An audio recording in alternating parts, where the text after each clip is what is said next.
Bonjour à tous et à toutes, bienvenue à un nouvel épisode de Sur le radar, épisode 63 pour être plus précis. Cette semaine, on va discuter des 2 recommandations que j'avais faites la semaine dernière, puis savoir aussi si on a écouté d'autres choses dans la semaine. Karine, comment ça va? Ah, super bien, toi? Oui, ça va bien. Est-ce que tu as écouté des choses intéressantes cette semaine ou t'as juste gamé comme une pas de vie? J'ai juste gamé comme une pas de vie. Toi? C'est correct, ça. Donc j'ai écouté Law and Order, puis that's it. Les Bon, c'est recommandations. correct. J'ai écouté 2 fois Tinker Tailor. Ouais? Ouais, parce que j'étais accro à ce film-là. Moi, j'ai hâte qu'on en parle. Sinon, c'est pas mal ça, là. Fait que j'imagine on sort tout de suite discussion. J'ai pas d'autre chose à rajouter, honnêtement, là. Non, moi non plus. T'étais prête à discuter de The Courier en premier? Ouais. Bon, parfait. Donc, The Courier, que j'ai affectueusement renommé Mauvais Bridge of Spies, met en vedette Benedict Cumberbatch et est écrit par Tom O'Connor, réalisé par Dominic Cook. Et il nous raconte l'histoire de Greville Wynn, qui est un émissaire source russe pendant la crise des missiles à Cuba. Donc, Karine, qu'est-ce que t'as pensé de Mauvais Bridge of Spies? Ben, j'ai trouvé que c'était correct, là. J'ai pas trouvé que c'était particulièrement, comme, excellent, là. Mais j'ai trouvé que ça s'écoutait, tu sais. C'est pas, ça réinvente rien de nouveau. Y a pas, tu sais, visuellement non plus, ça se démarque pas. Les performances étaient quand même bonnes, hein. Puis j'ai trouvé que j'ai aimé le fait qu'il mettait le lien plus sur la relation entre Benedict Cumberbatch puis Oleg. Tu sais, j'ai trouvé ça intéressant qu'il y abordait plus ça, la relation entre eux, là. Mais sinon, pas grand-chose d'autre, là. Ok, moi j'ai haï ça de mourir. Le film est tellement drabe, là. Visuellement, là, c'était tellement ennuyant, là. De tous les films qu'on a écoutés depuis le début du podcast, je pense que visuellement, c'est dans le top 3 des pires qu'on a vu, là. C'est en 4K, puis je soupçonne le film d'être en haut FPS, là. Parce que c'est tellement liché, là, c'est tellement comme too much que ça te sort moi, en tout cas, ça m'a sorti complètement du film. Je sais pas pour toi, là. Moi, ça m'a pas dérangé, là. J'ai jamais été capable d'embarquer dans le film à cause de la cinématographie, là. Je trouvais que le film perdait tout son réalisme, tout son grit. On dirait qu'à chaque fois que je regardais l'image, là, c'était tout processé par un ordinateur liché, là, avec un gros soap opera effect, là. Ouais. Puis j'ai trouvé que ça capturait aucunement l'essence puis la vie là, des scènes, là, puis des sets qu'on avait, puis des personnages, là. Fait que j'ai jamais été capable d'embarquer dans le film à cause de ça, là. Honnêtement, ça m'a tellement dérangé tout le long du film, là. 2 choses qui m'ont dérangé. Ça, puis le son. Le son était tellement mauvais que j'avais l'impression que j'écoutais un film de Christopher Nolan. Je sais pas pour toi, là, mais les dialogues, surtout au début du film, là, Ouais. t'entendais, le son ambiant était plus fort que les dialogues. Ben, moi, j'étais contente d'avoir les sous-titres pour de vrai, là. Moi, ben, le problème avec Prime, là, en tout cas, je sais pas si ça fait ça chez vous, là, mais moi, j'ai envoyé sur mon Chromecast à partir de l'application. OK. Les sous-titres, si je mettais les sous-titres en anglais, les sous-titres en russe apparaissaient pas. Ah ouais, c'est quand même Fait que bizarre. quand tout le monde parlait russe, il n'y avait pas de sous-titres. Fait que là, j'étais comme, voyons. Puis là, j'ai enlevé les sous-titres en anglais, j'ai enlevé les sous-titres complètement. Là, t'avais les sous-titres en anglais, c'est Ah quand ouais, ils parlaient russe. OK, parce que nous autres, on l'a écouté pas de sous-titres en russe, on a juste inféré qu'on comprenait ce qu'il disait. Ben, en tout cas, moi, j'ai fait ça, là. Et à un moment donné, j'ai fait, voyons, ça se peut pas parce qu'il y a des grosses scènes en russe, là. Puis il y a des gros plot points qui se passent en russe. Mais si t'enlèves les sous-titres en anglais, t'en mets pas, là, tu vas les avoir. Ah ouais, parce que tu vois, le pire, c'est que moi puis LP, on l'a écouté de même au complet, puis on a quand même tout compris parce que le film est relativement prévisible, là. Puis, Ouais. tu sais, facilement capable de comprendre qu'est-ce qu'ils disent en russe, là. Mais ouais, on était comme, voyons, c'est donc bien gossant, tu sais. Ouais. Mais en tout cas, il y a une autre affaire qui m'a dérangé aussi, là. Ça n'a pas rapport, là. C'est le nom du gars, là. Greville. Il l'appelle Greville tout le long. Puis là, je pensais que c'était son nom de famille parce que Greville, c'est quoi ce nom-là? Puis à un moment donné, sa femme, elle l'appelle Greville. Puis j'étais comme, ça doit être son prénom. Ouais, c'est son prénom. J'étais, ça m'a gossé tout le long, là. Greville. En plus, j'étais en train de jouer à Pokémon Alpha Saphir. Ça s'appelait un Pokémon Greville. Non, mais j'ai commencé avec le petit là, de gazon, là, j'ai oublié son nom, son OK. premier stage, il devient un Sceptile, mais quand il est dans son mid-stage, il s'appelle Grovyle. Fait que là, Fait que il y a ça change juste Grovyle, Greville, puis en plus j'écoute les Pokémon sur Prime en même temps, là, puis là, Ash, il y en a un Grovyle pendant genre 32 épisodes, là. Fait que là, j'arrêtais pas de me l'imaginer vert avec la couette, avec sur la tête, là, comme le Pokémon. Puis en tout cas, tout le long du film, ça m'a dérangé. Mais non, honnêtement, tu sais, si j'étais capable de penser à Pokémon tout le long du film, là, c'est parce que le film m'a pas accroché pantoute, là. Ouais, mais tu sais aussi quand tu Puis parlais, comme je te dis, là, c'est que l'image, là, un moment donné, c'est tellement beau que c'est lettre. mais ouais, c'est ça que je voulais parler. Je voulais dire que c'est tellement liché qu'à un moment donné, on ressent moins la gravité de la situation, genre. Tu sais, comme quand il est au Hein? goulag, genre, c'est comme tellement liché, tu sais, comme, je sais pas, ça a pas l'air gross, là. Tu sais, tu sais, quand on a écouté Killing Them Softly, là, Ouais. ça a l'air gross. Tu sais, au début, là, la Ouais. ville, c'est Ah ouais, ils sont trash, là, genre, tu sais, dégueulasses. tu te sens sale. Mais celui-là, il est dans un goulag, pis t'as pas ce feeling-là, genre. Non, pas en tout. Puis il y a une autre affaire aussi qui, tu sais, c'est pas de la faute du film, là. Mais si t'as vu Hunger avant d'avoir vu ça, là, Ouais, c'est pas la même. ce film-là, là, c'est tellement. Ah, écoute, Ben, c'est genre aucun impact. commercial version Aucun impact. de Hunger, là. Non, c'est. Tu l'as vu, Hunger? Ouais, de Steve McQueen. Ouais, puis moi j'ai pensé à Hunger tout le long, là. Puis parce que c'est sûr j'ai fait le parallèle, puis si vous avez vu Hunger, vous allez le faire le parallèle en étant le Courier, parce que c'est sensiblement la même torture qui dépicte dans le film. Ouais. Ben, il y en a un, c'est la version générale, puis il y en a un, c'est la version, t'es une mouche sur le mur, puis tu vois ça. Ben non, écoute, je suis pas en train de te dire là, que fallait que je vois Benedict Cumberbatch full nude en train de se faire taper avec des bâtons, là, comme Michael Fassbender dans Hunger.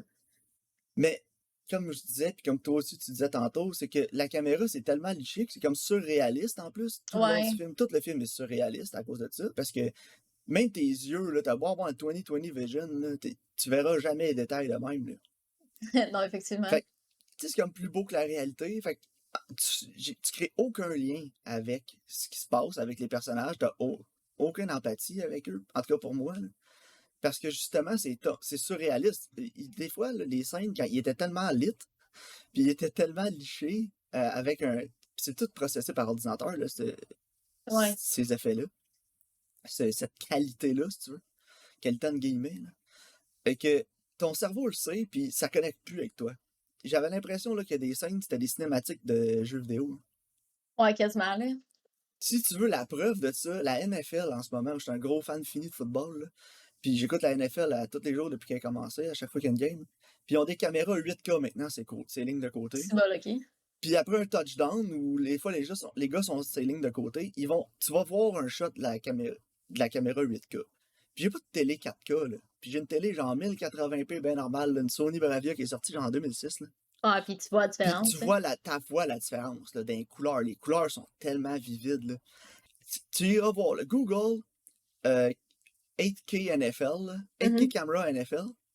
Puis va voir, là, il y a une vidéo d'Aaron Donald, là, le meilleur joueur défensif de la ligue qui joue pour les Rams, là, puis il est en train de sauter ses lignes de côté, là. Puis je te garantis que t'as l'impression que c'est des graphiques de jeux vidéo qui vont sortir dans 1 ou 2 ans. Pareil. Mais c'est vrai, là. C'est un vrai gars, mais ça a l'air d'un cinématique de jeu vidéo. Ah ouais, OK, je vais aller voir. On dirait que c'est une annonce pour Madden, Ouais. mais c'est real life. Ah, Puis c'est... là, c'est là que je me dis, est-ce qu'on est rendu trop loin? C'est-tu trop poussé? Parce que je sais qu'il y en a des caméras 16K là, qui sont sorties, là. Ouais, Puis il y a des télés 16K, là, genre en Chine, ils travaillent là-dessus fort, là. c'est fou, Mais hein. on a-tu besoin de ça? Mais non, je pense Puis pas, là. j'ai l'impression qu'avec toute cette qualité-là, qualité en guillemets, encore une fois, là, que il va y avoir comme un renouveau du 1080p dans quelques années parce Ouais. que, justement, il y a des films qui vont sortir que des réalisateurs vont décider de shotter en 1080, là. Ouais, c'est sûr. Puis les gens vont plus embarquer puis vont plus s'accrocher à ces films-là que les films qui sont ultra lichés, ultra méga HD, comme Mais ce qui sort présentement. tu as sûrement remarqué aussi un trend, des fois, là, il y a les films sont tournés avec des caméras digitales, puis après, sur le film, ils mettent un effet de grain, là. C'est juste pour comme Ben là, t'as donner pas le choix, là. une texture de film. Fait que c'est sûr que justement, on va retourner avec quelque chose comme ça, là. Ben oui. Et Mais le écoute, médium, il... je vais faire mon puriste, là. J'étais encore un gros défenseur du film, là. Ouais, C'est absolument. Puis ça paraît tellement, là. Écoutez Dunkirk, là, c'est filmé Ah sur ouais. pellicule, là. Puis même si t'écoutes la version digitalisée du film, ça paraît pareil que c'est filmé sur Non, pellicule, là. ouais, la qualité que ça a, c'est pas pareil. Puis tu sais, je veux rien enlever au digital non plus, là. Tu sais, il y en a des films qui sont filmés sur digital, puis écoute, ils paraissent bien, là. Mhm. C'est juste, ça dépend la cinématographie qui est en arrière du film. Non, c'est ça, mais tu sais, Comme dans le... tu regardes, par exemple, un des premiers films digital, l'affaire, ce qui est hot avec la caméra digitale, c'est que ça aurait permis à beaucoup de gens de faire des films que normalement ils n'auraient pas pu le faire, là. Puis tu sais, d'aller Exact. contourner tous les problèmes que tu rencontres avec le Puis film. c'est... Puis un des Ah oui, puis pionniers, faire juste le montage, là. ouais, c'est ça. Puis un des pionniers de ça, c'est Danny Boyle. Quand il avait fait 28 Days Later, c'est tourné sur caméra digitale, mais quand tu le regardes, ça a la même qualité qu'un film. Ouais, Puis, exact. tu sais, l'as-tu vu 28 Days Later? Ah, ça fait longtemps, mais oui, là. Ça peut être une bonne recommandation pour nos films d'Halloween, là. Mais c'est ça, la qualité du film que ça a, c'est surprenant quand tu le regardes que c'est tourné en digital. Ouais, ouais, vraiment. Mais il y en a beaucoup que c'est comme ça. Oui, ça dépend de ta cinématographie puis de ton travail, là. Mais ouais, moi je pense que dans le Courrier, c'est un choix que ça soit liché de même, mais je pense pas que c'est au service du récit. Non, vraiment pas.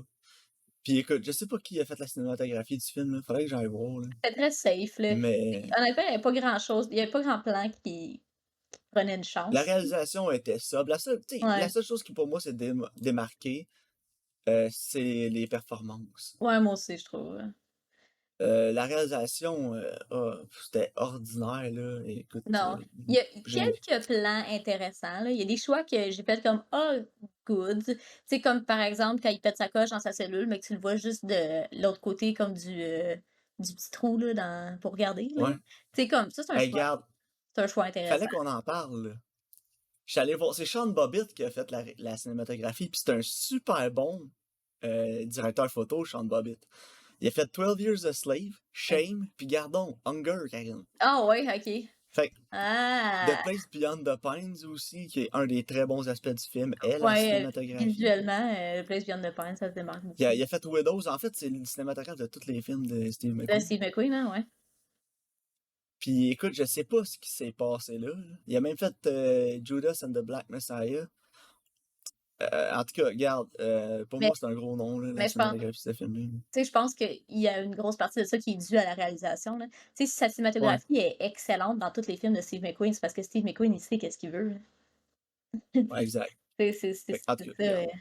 En tout cas, moi, j'ai mis 6 Puis, sur l'as-tu 10. vu, Bridge of Spies? Non, je l'ai pas vu, ça a l'air que c'est plate. Moi, j'avais aimé ça. Ouais? Bridge of Spies, je pense que c'est le dernier bon film que Steven Spielberg a réalisé. OK. Ben, je pourrais l'écouter, là, ça me dérange pas, là. J'ai pas ça, Écoute-les, là. c'est une meilleure version de The Courier, en tout cas. Ouais. Parce que les thèmes se ressemblent beaucoup. Il y a beaucoup de choses Mhm. qui se ressemblent. Même la cinématographie aussi, mais mieux faite, là. Mhm. Tu sais, ça a l'air d'un film quasiment genre d'une gang d'amateurs qui ont une bonne caméra, pis savent pas trop ce qu'ils font. Je sais que c'est pas ça, là, mais écoute. Ben, ça, c'est genre Mais, le gars dans ton cours de cinéma que ses parents ils ont acheté, genre, une super bonne caméra, là. ouais, ben, c'est ça. Écoute. En tout cas, moi, je vais, garde 4 sur 10. Ah ouais, moi, j'ai mis J'ai vraiment pas aimé 6, ça. là, parce que veux pas, ça s'écoute. Écoute, 6 ou 5 là, je vais l'avoir oublié, genre, demain, là. Mais, Moi, tu sais, je pendant pense que que je ce qui joue l'écoutais, contre le. j'ai pas trouvé ça pénible, tu sais. Ouais, Puis je pense que c'est juste sauvé parce que c'est le fait que c'est une bonne histoire, là. Tu ouais. sais, c'est Ouais, mais en tout cas. C'est parce que j'ai vu tellement de films dans ce style-là, dans ce ouais, genre-là, dans cette ère-là, avec ce genre-là, justement, d'histoire, puis tellement mieux fait souvent que. ouais, Non, moi, écoute, c'est un gros miss, là. c'est correct. Fait que c'est Mais ça. non, c'est ça. Moi, Maintenant, on va parler. j'ai mis 5 ou 6 parce que j'étais pas offensée, là, en l'écoutant, là. Tu sais, j'étais pas comme: «Ah!» Ah, Tu sais, moi, j'étais j'étais juste tanné. Je savais où ça s'en allait, puis c'était tellement mais safe, là. ouais, c'est vraiment prévisible, Tu là. sais, Fait c'était que j'étais pour juste faire comme: de quoi? «OK». C'était pour faire quelque chose qu'on a déjà vu 100 fois, là. Fallait extrêmement bien ou prendre une chance. Puis ça n'a Comme pas été fait comme extrêmement bien, puis il n'y a Pandora. pas eu de chance. Pandora mérite Exact. une Ouais, c'est chance. ça. C'est ça. Ça avait apporté quelque chose au film. Mais Ben, en tout ouais, cas. c'est ça, exactement, là. Bon, là, on va parler d'un de mes films favoris all time. Il y a sur ma liste. Si tu me demandes de faire une liste top 5, il est là. Ah ouais? Tinker Tailor Soldier Spy. OK. Qui est un film de Thomas Alfredson, qui est écrit par basé sur le livre de John le Carré. Met en vedette beaucoup de gens. Gary Oldman, Colin Firth, Tom Hardy, Mark Strong, John Hurt, Toby Jones, avec aussi Benedict Cumberbatch. Écoute, Ouais, il y a un méchant Karine, casting de feu, là. Faut que je l'admette que les performances puis le casting est insane, là. 100%, là. Ouais, le casting est fou, les acteurs sont incroyables dans le film aussi, là. Tout le monde est excellent. Puis pour moi, là, on parlait de cinématographie tantôt, là. Ouais. Je sais pas si c'est ma préférée all time, là, mais c'est pas loin, là, si ça l'est pas, là. Non, c'était beau. Visuellement, j'ai pas grand-chose à dire, là. Écoute, C'était- quand tu parles de faire une bonne job, de rendre l'époque vivante, là, dans ton film, là, j'ai rarement vu de meilleur job que ce film-là. Non, non, c'était Puis, vraiment beau. tu parlais tantôt que la palette de couleurs ressemblait beaucoup à The Courier. Ouais, c'est vraiment drôle. Ils ont une palette de couleurs qui est extrêmement similaire, mais tellement C'est- utilisée Sais-tu différemment. sais quoi la différence entre les deux? Vas-y. C'est quand t'écoutes The Courier, t'écoutes un film qui est processé par un ordinateur pour être rendu plus beau qu'il l'est vraiment. Non, c'est ça. Puis quand t'écoutes Tinker Tailor Soldier Spy, t'as l'impression que t'as écouté la discussion entre le réalisateur Thomas Alfredson puis le cinématographe qui est Hoyt Van Hoytema. Puis ils se sont dit, ils ont sorti une vieille photo de 1967, genre 1970 couleur, là, puis ils ont Mhm. dit, je veux que ça ressemble à ça. Ouais, vraiment, là. Parce que tout le long du film, t'as l'impression que c'est un diaporama de vieilles photos couleurs des années 60-70. Puis c'est ça qui me jette à terre dans ce film-là. C'est la direction artistique est incroyable dans le film aussi. Là, les Ouais. décors, les costumes, les sets, c'est fou les sets comment sont réalistes. Euh, Il y a rien dans le film qui est laissé au hasard dans la production du film. Là. Non, il y a rien qui fait que t'es Euh, comme, ah, tu sais, je le vois que c'est un set ou, tu sais, comme, l'époque est non, vraiment bien rendue, là. Puis c'est j'ai beaucoup aimé aussi la manière qui tournait des choses. Il y a des plans qui sont vraiment oh, astucieux, la puis réalisation est intéressants, puis intrigants. incroyable. Tu sais, comme quand Tom Hardy espionne le gars, là, à travers les vitres, puis on dirait quasiment que c'est des vignettes, l'autre côté, les fenêtres de sa chambre Ouais. d'hôtel. Tu sais, c'est comme, c'est tellement intéressant visuellement, là. Euh, Puis non, écoute, je vais dire quelque chose qui va avoir l'air au détriment du film, puis c'est un de mes films préférés, mais ça n'a pas le choix d'être intéressant visuellement, parce qu'au niveau de l'histoire, c'est pas que c'est pas intéressant, mais c'est que tu sais, quand on dit un slow burn, là, mais moi, là, c'est là que le- faut que je chiale, Maxime, là. Moi, mon expérience avec ce film-là, pour de vrai, j'ai trouvé que c'était frustrant. Parce que ok. l'histoire n'est pas nécessairement super compliquée, là.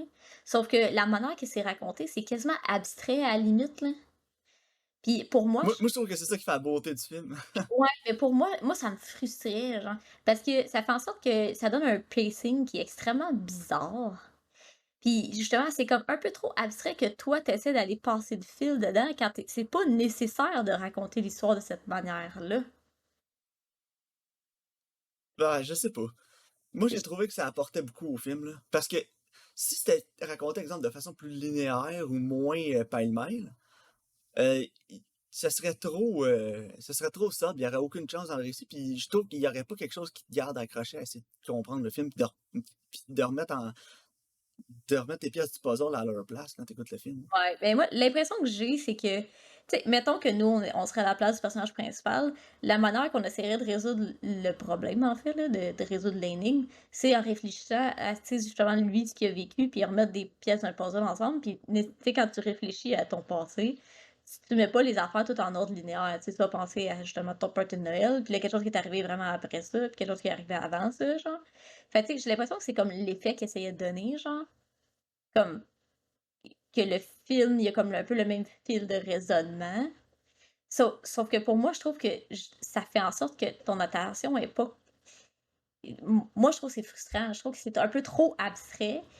Puis, tu sais, des fois, t'es comme, pourquoi ils montrent ça? Qu'est-ce que ça fait là? Puis là, après, t'as une scène qui est comme vraiment intéressante, ultra linéaire. Puis là, après, t'as comme une autre scène que tu sais pas pourquoi elle est là. Puis là, tu reviens, puis là, tu repars, puis là, tu reviens sur cette scène-là. Puis, tu sais, C'est un autre film, comme je te dis, là, pense-y, dors dessus, là, ouais, réécoute, tu vas avoir le goût de le réécouter, puis quand tu vas le réécouter, tu vas capoter. ouais, ouais, ça se peut, là. Mais j'étais juste comme. Tu sais, rendu à moitié, j'ai checké le runtime qui restait, puis il restait encore 1 heure, puis j'étais genre. Ah! Tu sais. Ah ouais, tant que ça. Moi, j'adore le storytelling dans le film, là. Parce que le film prend son temps avec chaque personnage, puis on rentre vraiment dans la tête de Gary Oldman, puis tellement qu'on est dans sa tête que t'as l'impression par moment dans le film, t'es lui. Ben, J'ai trouvé que c'était vraiment intéressant, c'était super bien fait pour ça. c'est ça que je disais, tu sais, comme le film, je pense qu'il essaie d'être comme monté sur la manière qu'il réfléchit, là. Je sais pas. Moi, je trouve que l'abstraction, en fait, tu sais, comme, comment l'histoire est racontée, c'est un peu trop. Un peu trop. Ok. Moi, c'est que j'aime beaucoup les personnages dans le film, tous les personnages, là, que ce soit les personnages de Smiley, qui est Gary Oldman, Bill Hayden, Colin Firth, Ricky Tarr, Control, toute leur histoire, tout leur background. Puis le film est pas, tu dis, ça avait l'air long, mais il est juste 2 heures le film. C'est pas Ouais. si long que ça. Ouais, mais c'est long quand tu Puis, l'écoutes. mais pour un film de 2 heures, je trouve qu'il y a tellement de layers à chaque personnage que j'ai tout le temps le goût de le réécouter parce que je veux encore découvrir quelque chose de plus à chaque personnage. Puis c'est pour ça que je lis le livre aussi, parce que je veux en savoir plus sur eux. Puis c'est une trilogie, hein. Mhm. C'est plate qu'on n'aura peut-être jamais les 2 autres films, là, parce que j'aimerais vraiment ça qu'on boucle ce qu'on a commencé avec le personnage de Carla puis de Smiley, là, qui est son opposé russe. Ouais. Puis, j'ai aimé aussi le take que ça amène sur les films d'espionnage, là. C'est vraiment, tu sais, John le Carré, c'est de quoi qu'il parle, là. Il a été un espion pour le MI6 pendant de multiples années avant de prendre sa retraite. Mhm. Avant d'être forcé à prendre sa retraite parce qu'il a été outé, justement, par un Russe dans les années 60. Il y a eu des leaks sur son identité, fait qu'il pouvait comme plus travailler après ça. Ouais, non, hein. Puis c'est là qu'il a commencé à plus écrire. Mais écoute, j'ai trouvé que le scénario était vraiment bon. Écoute, moi, j'ai tellement rien à dire sur ce film-là de négatif, là. Je suis ultra bias sur le film, là. Ouais, clairement, là. Mais je tombe en amour avec le film à la première scène. C'est pas compliqué, là. Le premier shot, première seconde, je tombe en amour avec le film juste parce que le visuel, les plans, je sais pas comment dire en français, là, mais le visual storytelling du film. Les personnages n'ont pas besoin de rien dire dans beaucoup de scènes, puis tu comprends ce qui se passe, là. Ouais, non, effectivement, là. Puis, tu sais, je veux pas enlever des affaires au film parce que ça reste que c'est quand même c'est un bon film, là. C'est juste que moi, je pense que ça fait une expérience qui est extrêmement frustrante pour la majorité des gens. Puis, c'est ce qui fait en sorte que justement, on n'aura pas les autres parce que, comme tu dis, ça prend plusieurs écoutes. Ouais. Puis, justement, tu dis, ah, c'est juste 2 heures, mais ça file comme 4 heures, là. Fait Quand que je t'ai dit la semaine passée, tu devineras pas c'est qui la taupe. je le J'imagine que savais. t'as pas deviné Moi, c'était je le savais. Je à savais quand. vers le 3 quarts du film, quand il montre, il remonte la scène du début avec Mark Strong qui se fait tirer là, dans le café. Là. Puis là, tu vois le lighter. Là, je savais. Ouais, ben là, ben oui, mais c'est là, faut que tu le saches aussi. Ouais, ben c'est ça, c'est là que tu le sais. Là. C'est fait pour que toi, tu le saches là. Mais je veux dire, avant ça, il n'y a pas vraiment moyen de savoir c'est qui, là. Non, moi avant ça, j'étais comme, tu sais, j'avais des Parce doutes, qu'il là, t'envoie sa route de Percy Allen beaucoup, qui est joué par Toby Jones. mais ouais, moi, pendant un bout, je pensais que c'était Adeline pour de vrai. Là. Puis après ça, il t'envoie sa piste de Esteride, Mais après, de Roy Bland. c'est tout. Moi, je pensais qu'il l'était tout un peu, genre. Ben, en fait, c'est que Allen, il l'est malgré lui, là. Ouais, c'est ça. Son problème, c'est qu'il est épais, là. Ouais, c'est Il ça. pense il a struck le gold mine avec son opération Witchcraft, mais en fait, il se fait juste tirer de lui par Carla, les Russes, puis ils se servent de lui, là. Fait que, Exact. écoute, moi, pour tous les aspects techniques de ce film-là, c'est ça qui m'a fait tomber en amour avec ce film-là complètement, là. C'est toute la technicalité du film, là. Le shot, c'est à 2000 mm, Karine, là. Ouais, ben, le pire, c'est que quand ils sont arrivés sur le runway, là, j'étais genre, pourquoi le gars, il est genre à 8 genre, terrain de football plus loin, là, il avait-tu honte d'être avec eux autres, genre? C'est comme, j'étais comme, pourquoi c'est tourné de même? C'est weird. Puis là, quand l'avion il Là, atterrit, là, l'avion, il arrive, t'es ouais, comme, oh, shit. ça, c'était vraiment hot, là. Ah ouais, C'est- c'est une Ouais. scène incroyable, là, ça. La shot avec la lentille 2000 Mais mm on dans ce dirait film-là. tellement que l'avion va leur passer sur le corps, là. Ben, c'est ça, tu sais. Puis C'est, l'avion, il est à comme 2 kilomètres il est loin, quand c'est il ça? arrive sur le runway, là. Tu sais, Ouais. il y a 2 kilomètres entre le début de l'avion puis eux, là. Non, non, c'est ça, c'est malade, mais ouais, j'étais genre, pourquoi il l'a filmé de même? C'est bien bizarre, tu sais. Puis finalement, non, si ça paye, là. Puis c'est un moment important dans le film aussi, parce que Ouais, c'est là qu'il y a il y a un gros déclenchement dans l'histoire, dans la tête du personnage principal. C'est là qu'il comprend que toute ouais, l'opération Witchcraft, c'est c'est, monté par Carla. Mais en tout c'est cas, ça. Mais, en tout cas, moi, écoute, c'est honnêtement un de mes all-time favorites. Là, je peux pas lui donner d'autre chose que 10 sur 10. Là. Je sais que le film a des défauts, là, un peu au niveau du pacing pis ces trucs-là, mais je suis ouais, capable je te dis, j'overcompense avec tout le non, reste. c'est ça, mais je te dirais vraiment, au niveau tu sais, du pacing, c'est ça le problème, là. Tu sais, le meme que je t'ai envoyé, là, genre, dude, this film is boring. Yeah, call it a slow burn. Genre, Tu sais, c'est vraiment ça. Puis je comprends comme la frustration qu'on a envers ce film-là, mais je veux pas rien enlever parce que justement, comme tu dis, au niveau tu sais, du tournage, des performances, c'est vraiment bon. Sauf que même pour moi, l'écouter, c'était une expérience qui était relativement frustrante un peu, là. OK. Puis, tu Mais tu sais, vas voir, tu vas écouter. ouais. L'affaire avec ce film-là, la première fois que je l'ai écouté, écoute, visuellement, je suis tombé en amour avec. L'histoire, j'étais pas Non, c'est ça. aussi un fan qu'en ce moment. Mais c'est que j'ai réécouté beaucoup d'autres films après, parce que je suis un maniaque de films, toi aussi. Puis je me disais toujours, il y a beaucoup de films que je comparais toujours à la technicalité et la cinématographie avec ce film-là. Puis c'est ça qui m'a fait tout le temps donner le goût de le réécouter puis d'y retourner. Ouais. Parce que j'écoutais des films qui étaient dans la même palette de couleurs, qui étaient dans le même style, avec le même genre de shot. Puis je me disais, il me semble que c'était tellement meilleur dans Tinker Tailor Soldier Spy. Puis c'est toujours Mhm. ça qui m'a donné le goût de le réécouter parce que j'ai tout le temps vu des films qui ont été faits après dans ce style-là, dans cette veine-là, mais ils n'ont jamais été capables d'aller à ce niveau-là. Non, c'est ça. Que je retourne tout le temps vers ce film-là. Et tu sais, c'est pas tout le monde qui tripe au même niveau que toi, mettons. Fait que c'est sûr que quelqu'un qui veut juste écouter un film pour se divertir, il va pas le réécouter parce qu'il va être genre, ah non, c'était juste plate, tu sais. Fait que je pense que c'est aussi ce qui fait en sorte que c'est pour ça que on n'aura pas les autres la suite, là. Tu sais, j'ai été lire Ouais. des reviews des gens parce que j'étais curieuse de voir ce qu'ils pensaient, là, tu sais, après l'avoir écouté. Puis c'est justement, c'est tout ou rien, là. C'est vraiment polarisant, là.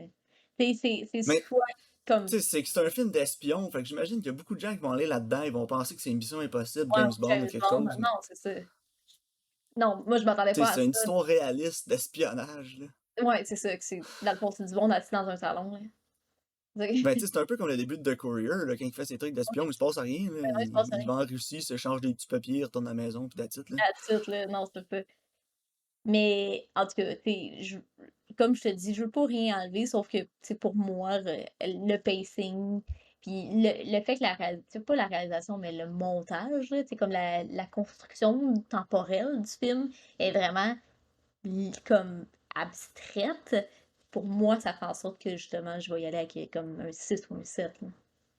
Mais comme tu Ok. dis, peut-être qu'un moment donné, je vais le réécouter puis je vais faire comme OK, ouais, tu sais. Parce que je peux pas rien enlever à, comme tu dis, à la cinématographie ou aux performances, là. Ah, moi, même quand ils sont dans les bureaux du MI6, là, juste les bureaux, les meubles, Ouais. l'atmosphère, puis il y a toujours la smoke aussi dans le film, là, tu sais, ils l'ont Mhm. utilisé à la machine à boucan dans ce film-là. Mais les shots, Puis quand ils sont ça ajoute tellement, là. quand ils sont dans le bureau qui est comme insonorisé, là, tu sais, la réflexion sur la table, tu sais, c'est magnifique, là, j'ai rien à dire, là. Ah ouais, puis les couleurs, tu sais, c'est ça, je te dis, c'est même les costumes, les décors, tout, ils ont tout été, on dirait qu'ils ont pris une machine à remonter dans le temps, ils ont été filmés en 1970 puis sont revenus. Ouais, ouais, absolument, là. Fait que, écoute, pour tout ça, moi, c'est ça qui me fait capoter, là, c'est que tu veux élever un film que, tu sais, une histoire, un pacing qui plaira pas à tout le monde, mais tu élèves la qualité du film, tu y vas à fond. Ah, c'est ça. Dans production, production design, direction artistique, puis écoute, c'est le résultat que t'as, là. Fait que bon, pour moi, 10 sur 10. Pour toi, 6-7. Ouais, Mais ouais. écoute, je suis curieux de voir si tu vas avoir le goût de le réécouter. Pas de suite, Puis là. si tu le réécoutes, je suis curieux de voir qu'est-ce que tu vas avoir à redire sur le film. Parce que c'est un peu comme Foxcatcher, tu sais. T'as fini Ouais. Foxcatcher, je t'ai dit. Eh, Un moment donné, tu vas avoir le goût de le réécouter. mais c'est vrai C'est comme une tumeur, Foxcatcher, là. Il rentre en dedans, là, puis il grossit tranquillement, non, là. c'est vrai, à 100%, là, tu sais, tu y réfléchis puis t'es comme chill. Il y a des films, même, justement, que t'es comme, une fois que t'as fini, t'es comme, mais t'arrêtes plus d'y penser. Puis là, tu sais que le film a fait sa job finalement parce que t'arrêtes plus d'y penser, Mais tu sais. Taker Taylor, je te promets que ça va être la même chose parce que tu, tu vas te remettre à y penser, tu vas continuer de penser à la cinématographie, à la couleur, puis à tous ces trucs-là, puis tu vas te dire, ah, j'ai le goût de les réécouter parce que tu vas avoir le goût de te remettre dans l'atmosphère. Ouais, je comprends. Tu vas avoir le goût d'écouter un film qui est de ce type-là, de cette atmosphère-là, tu vas essayer d'en trouver d'autres, t'en trouveras jamais qui vont faire la job, fait que tu vas le réécouter. OK, on va voir. Good. Fait que tes recommandations, Karine? Ouais, donc ma nouveauté sur Crave, tu sais c'est quoi? Je l'avais dit la semaine passée de toute façon. Donc, Promising Young Woman. Puis, mon vieux, on va aller avec Logan Lucky sur Netflix. Parfait. Donc, on va se voir la semaine prochaine pour ça.